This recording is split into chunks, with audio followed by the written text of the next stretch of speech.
I get it.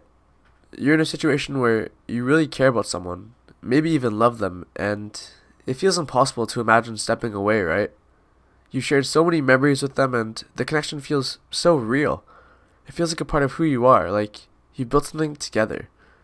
But at the same time, deep down, you know that holding on to those feelings might not be the healthiest thing for you. It's a confusing place to be. Your heart and your mind are often at odds, with your heart telling you, hold on, there's still hope, but your mind tells you something else. This might not be good for you.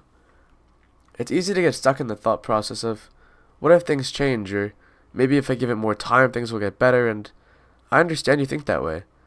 It's not just about the person, but about the potential that you see, the hope that the relationship could one day be what you imagined. Hope is a powerful thing, and when you've invested so much emotionally, it's hard not to hold on to that belief.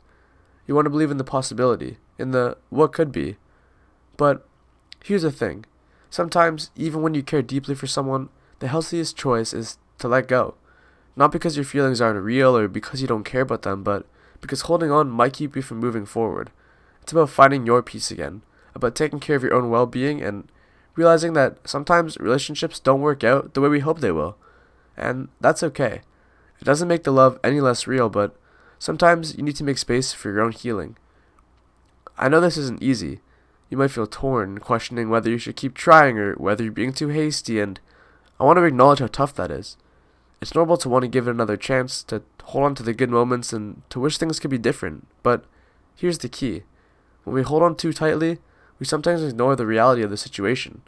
We hold on to the idea of what we want or hope for instead of what is actually happening, and that can prevent us from seeing things clearly. Take a step back for a second and think about this. What are you really holding on to? Is it the person they are now, or the idea of what they could become, or what the relationship could be if only things were different? It's easy to confuse these two things. You might be holding on to the potential of what the hope will come, or, rather than acknowledging where things stand in the present. And sometimes, when you realize that, it becomes easier to accept that letting go is a healthier option. Letting go doesn't mean you didn't have something special. It doesn't mean that connection wasn't real or you didn't care deeply and they didn't care deeply about you. It means that in this moment, you're choosing to prioritize your own happiness, your own growth, and your own well-being. It's a recognition that continuing to invest in something that isn't fulfilling you anymore will only keep you from growing. It will prevent you from moving forward, and in many cases, it keeps you stuck in a place of uncertainty and emotional exhaustion. So, how do you start this process? The first thing is to recognize that redirecting your energy is essential.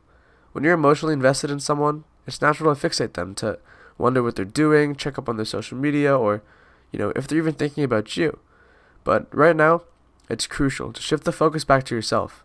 You've probably neglected some things about yourself. Maybe a hobby you used to enjoy or a goal that you've set aside. Now's the time to rediscover those things, to put your energy into what brings you joy and fulfillment. It could be something as simple as spending time with friends, picking up an old project, or diving into your personal goals. These things might seem small at first, but they can have a huge impact on how you begin to feel. And it won't happen overnight. At first you might still think about them, wonder about the what ifs, and miss the connection, and that's okay. It's part of the healing process. But the more you invest in yourself, the less space those thoughts will occupy in your mind. Eventually, you'll notice that your emotional energy is being spent on things that you are actually being nourished from, things that help you grow rather than drain you, and with that, you'll find your perspective shifting.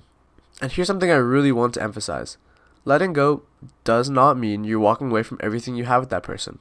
It doesn't mean that what you shared wasn't meaningful or valuable.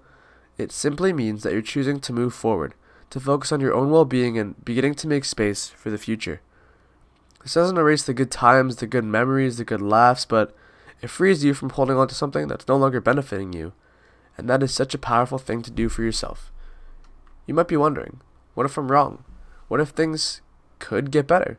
And that's totally understandable. We all have doubts, myself included, and we all want things to work out when we care deeply.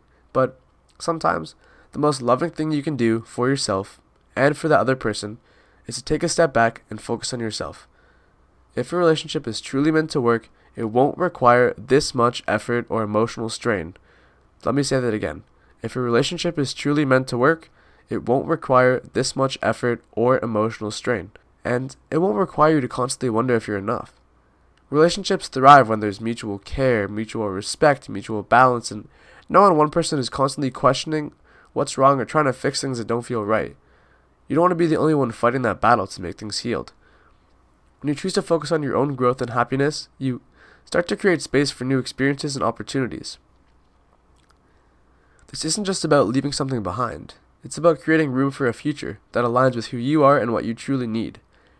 You'll discover new sides of yourself, new passions, and even new relationships that are healthier and more aligned with who you've become. It might feel like a loss right now, but it's also an opportunity for something better. Remember, you deserve love that's nurturing, that builds you up, that supports you, that aligns with your values. Love shouldn't be something that leaves you questioning, exhausted, or unsure. And you are worthy of a love that feels right, that supports you, and is reciprocal. Let me tell you that again. You are worthy of a love that feels right, that supports you, and that is reciprocal. So, if a relationship has left you feeling drained or uncertain for a long time, it's okay to choose you. Let me say that again. It's okay to choose you. And, it's very hard at first, but you don't have to hold on to it just for the sake of holding on. It's okay to let go. I want to remind you, this process won't be easy. It'll take time, and there'll be moments where you feel like turning back or second-guessing yourself. But as you move through this, you'll find that you're creating a new space for healing and growth. And that's when you start to realize letting go wasn't giving up. It was choosing yourself, your peace, and your future. It was the hardest decision you had to make, but in the end, it will lead to a life that's more aligned with who you are and what you deserve. Take it one day at a time. Don't rush yourself. Allow yourself the space to heal, to grow, and to step into your future with confidence. You'll find that in the long run, the decision to let go will open up doors you didn't even know existed. And that, in itself, will bring a sense of peace you might have been searching for all along. You've got this. Thanks so much for listening, and if you do enjoy, please leave a like, comment, and feel free to subscribe. Thanks so much. See you guys in the next Dark Talk.